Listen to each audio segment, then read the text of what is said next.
Welcome, everybody. Welcome to the webinar. I'm going to give you a quick walkthrough of what you need to be doing before your baby is ready to start solids. So before we start, I would just quickly like to give you all an introduction. Um, my name is Ojal Kulkarni. I am a certified child nutritionist and also mom to identical twin boys that are now a year and a half old. Um, so I actually come from the corporate side of things. I was with Britannia 2 years ago. I led e-com for them. And then pregnancy happened, the twins happened. And, when we approached the 6-month milestone of Solace Journeys, I was so overwhelmed by, all of the information that was available. My pediatrician was saying something, Google said something, and there was just so much of different opinions everywhere. So I decided to do this one thing right, and I started to study it. I did a lot of research, and that's how my Solace journey began. And one thing led to another, and I got certified. I did a whole course. I studied for it. And yeah, over the course of time, a lot of my friends told me to actually pursue this on the side as well as my career, simply because of the change that it brings about in a baby as well as a mom's life. So yes, here we are. I am hoping to help you in whatever little way possible in the next half an hour. So I'm just going to tell you how this entire webinar is going to go. Um, Over the next 20 to 25 minutes, I will walk you through major ways and also 3 mistakes that most parents make when they start solids. And post that, we can discuss all the questions that came in. If you do have any questions, please leave that in the chat. We are actually muting everybody on call so that there's no noise disturbance. So please drop your questions in chat and we will come back to it. Super. So let's get started. All right, so to begin with, these are my boys. This is Arik and Yovan, and this is just for you to get a sense of what, small little snippets of life will look like once you start Solace Journeys.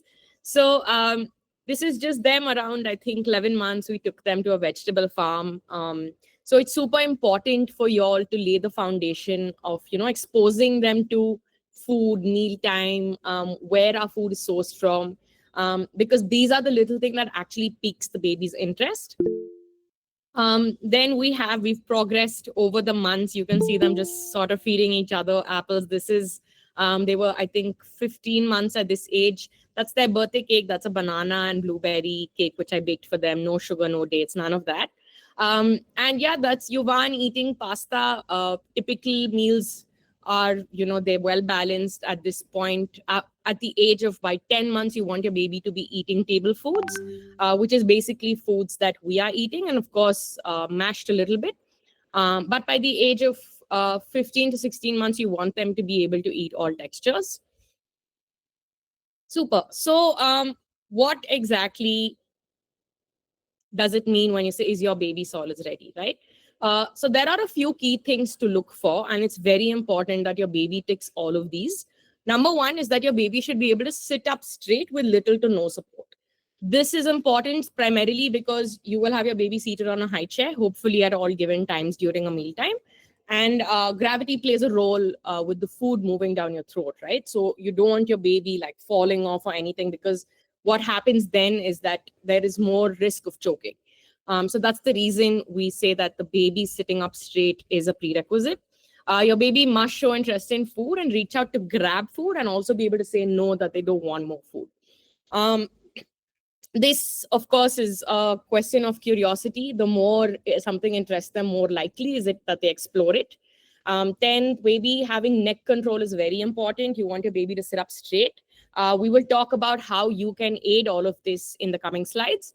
And of course, your baby's pediatrician should give you a go-ahead in terms of if the baby's weight is on track, because that might also determine starting earlier as well. All right, now coming into how can you help as a parent with your baby sitting up, right? Number one, most important thing is that we need to build their core strength. You can't just expect the baby to sort of, be doing something the whole day and suddenly be ready for solids at 6 months, right? So a lot of parents come to me with the issue that their baby's 7 months, 8 months, and they're still not able to sit in the high chair. So all of these are problems that you can avoid if you get these things right before the baby turns 6 months, right? And of course, these are also things you can do after they turn six, but these are very primary fundamentals that you inculcate at home. So number one is give them lots of tummy time. Help them with supported sitting. You can do that like it's shown in the image. Either use your feeding pillow or a couple of pillows. Help them prop them up. And of course, on yourself too, you can also keep them against your chest with their back on your chest, and help them with supported sitting, right? How can you help with neck control and hand coordination? Why is this important? So that the baby's neck is straight and that they can grab their food, pick up the spoon, things like that. How do you help with this?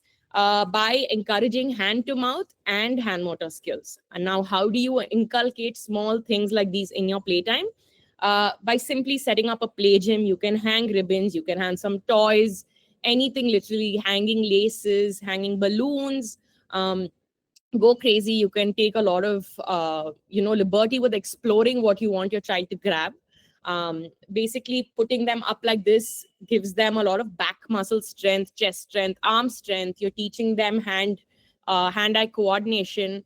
So grasping toys, holding spoons, and self exploration, all of this leads to the baby being able to have a more positive experience when they finally do start eating. How can you help with chewing? Now, why is this important? Number one is because when you start solids, and you're giving your baby a spoon of food for the first time, right? You don't want your baby to not know what to do with their mouth. So this is called mouth mapping and oral skills, which is what we want to teach them and develop before they enter the solids journey, simply so that you're not wasting another 2 to 4 weeks in teaching them how to chew, right? So how do you do this? Very easy. Right from 2 to 3 months, babies start to put their hand into their mouth. That is the first that's the first time a baby actually begins to mouth map. Allow that, encourage it. Don't keep pulling it out unless baby's hand is obviously dirty. Then you wash it and then just let them go ahead and explore. This is really important for the baby because they need to sort of gauge and understand where is their jaw, how deep is their mouth, what does it feel like when there's something at the back of their tongue. So just to sort of get all of this and not be surprised when they go in for their first meal time, right? You can also offer them breast milk popsicles, which is great for even when they start teething. So this specific object here is called a fruit teether. You can fill it up with your breast milk, freeze it, and give it to your baby. Don't use formula for this because you're not supposed to freeze formula. And of course, just about a week prior to when your baby is solids ready, you can start with the fruit pacifier, the fruit teether with a frozen fruit, maybe something like a pomegranate or something to just get them to start chewing and moving their jaw, right? And how do you help with babies' interest in food? So it's really important that babies see and then learn, right? Because they are visual learners. Baby look around them and take a hint of what to do next. So it's very critical that maybe around the age of 4 to 5 months, you want to start exposing your baby to meal times. You want to sit down at the table and show the baby how you take food, that what is this thing that we eat. So I started this personally around 4 to 5 months. My husband and I both are super foodies. So, it was we were very particular that the babies also love food. So anything that we would eat, we would show them and, just very visually show them the fork or the spoon with the item of food, and then give them an hour, but obviously not feed it to them, just to sort of, give them that little bait. And then of course we would then eat it, right? So, and then do the whole mouthing and chewing action. So think of it like you're the baby's coach and the baby's watching you, and every single action matters. So if you're rejecting that veggie, they are watching you. If you are looking at your phone or looking at your TV and having your meal time, they're watching you. So just be aware of that. The second thing that you can do is bring in kitchen play into your baby's playtime as well. So it can be kitchen set, it can be something as simple as, just a couple of utensils that you give to the baby. It also helps them with hand motor skills. So some of these things really help with your baby understanding the concept of mealtime and, of course, eventually loving mealtimes. So Another thing that we say is that baby should be involved in the process of cooking as well as in the process of making meal times a family oriented thing. Now, why do we say that? Primarily because in the last decade, screens have completely taken over meal times. So there should be a conscious shift that meal times surround conversation. So this is something that I want you all to try and inculcate as much as possible, at least do one meal with the baby, or have the baby watch y'all if meal times are separate. So, how is all of this possible, right? Now, how do you expect? Some of you might ask me, how can I expect my baby to just suddenly grasp and pick these things up? Now, there's something called the palmar grasp. It's basically a built in reflex that every baby has, right? It starts to develop around the age of 3 months to 4 months, and it continues to develop. It's not something that the baby forgets.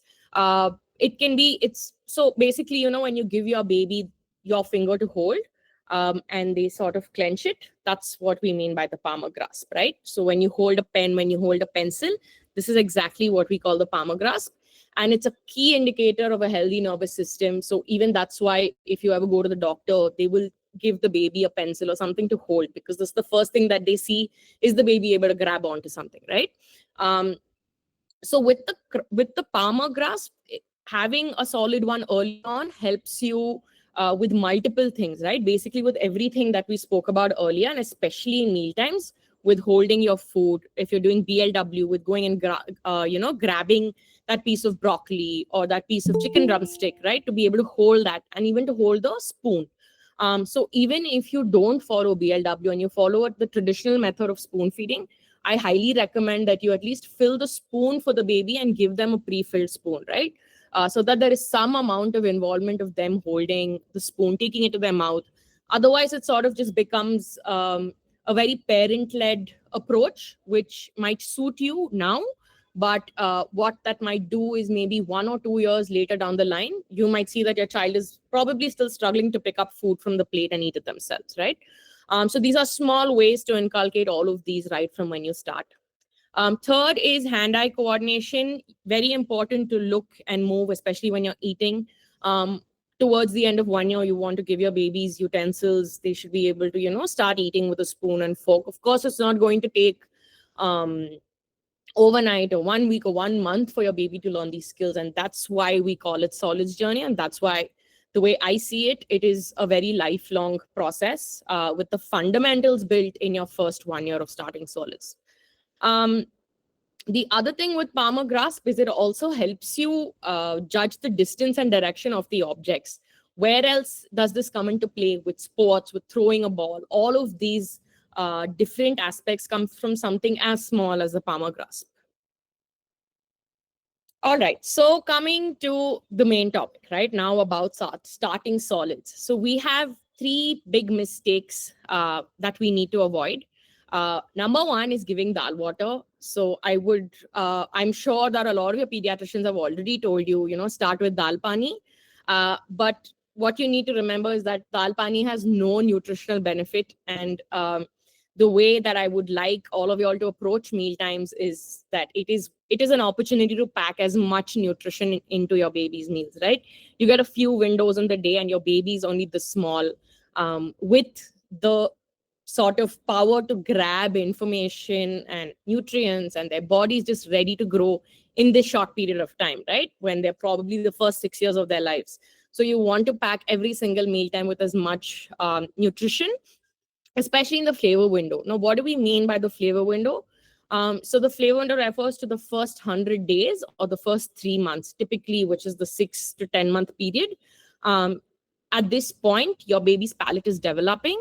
What it means is that this is your best chance to expose your baby to all types of taste, textures, as well as spices in this given period of time. So you possibly have maybe 300 meals in that video. That means you have 300 opportunities to pack something with a different profile, right? So I would highly recommend not wasting that opportunity by giving dal pani. It's something that you could maybe look at a lentil soup instead of a dal pani, because dal pani doesn't even have that bit of protein that you're getting from dal, right? Um, Second is, I've heard a lot of parents coming, saying my baby's constipated. The doctor asked us to give ragi for a whole week. That's not how we start a baby on solids. Ragi is very iron rich. It's a superfood, but there is a time and way to give it. So what you need to understand is that your baby's gut is just developing, and we need to ease it in very slowly and at baby space, two more complex foods. So typically, you would want to start with a veg and fruit puree alternating mix, and then move on to grains and legumes, right? Um, Something that's sort of controversial, especially in a country like India, is giving cow's milk to a baby under 1 year. Research strongly suggests that, especially under the age of 10 months, you should not give your baby cow's milk in either form, whether it is as a drink or as mixing in food, because it depletes iron reserves. And as you might be aware, when your baby hits 6 months, their iron reserves automatically start to fall. So it's very important that you pack their everyday meals with at least 2 servings of iron rich food, right? Um, and one more thing, over years of experience, not as a nutritionist, but over these 2 years of being a mom and hearing everything that friends have said, I would just like to also specify that pediatricians' advice is great, but I would highly recommend that you do your own research, or study from somebody certified, or from a legit source. Get your information from the right place about starting solids, because medical experts surprisingly are not taught nutrition. So keep that in mind. All right, so that's great. I have told you all about this. Now, what about actually feeding the baby, right? What do we do on day one of solids? What do we give the baby? And that's why I have actually put together this super detailed course for you. It's a starting solids course, and it includes why, how, when to introduce solids.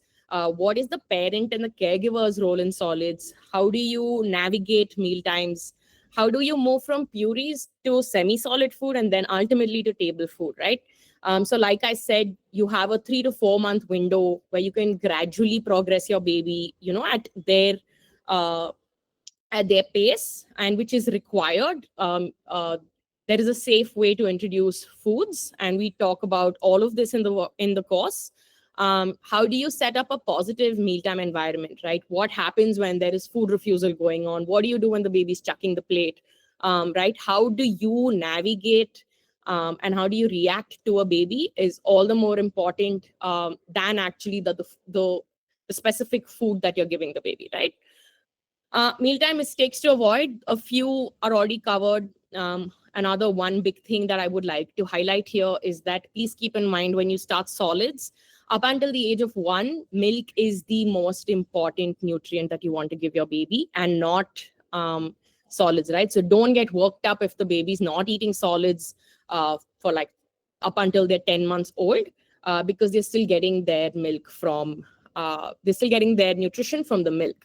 You need to focus on giving them more texture and making sure that their association with mealtime is positive. I do know that we have a lot of twin mamas here. I would also actually at this point give a shout out to Ruchika. She's the founder of TwinsTribe, and we have done this entire workshop and in collaboration with TwinsTribe. Um, Hi, Ruchika. So this specific course also has twin tips, everything that I have gone through, everything that I did to make my own solids journey easier, and that I still follow. I still follow these every day. And I feel like if somebody had told me these when I started solids, I would have easily saved, 2 to 3 months of absolutely going insane and wasting my time trying things that didn't actually work.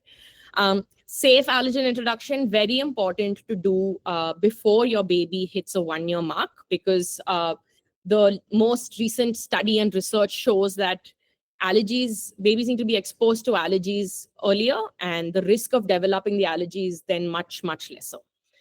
So we talk about how do you safely introduce a whole group of allergens, especially your top 10, in the course. Choking and gagging, I know one of the major worry points, and this was also for me included, is what if my baby chokes? What if something happens, because of a certain texture or food? So we also talk about what exactly these two are, how gagging is a natural reflex, and why choking is a medical emergency, what you can do to avoid it beforehand as well as after, right? Um, this entire course, keeping all of this in mind, I've also built a full-fledged 6-month meal plan. And it will help you go from one ingredient puree to nutritionally packed Indian food meals, right? So this is what we're looking to do in the 6-month meal plan.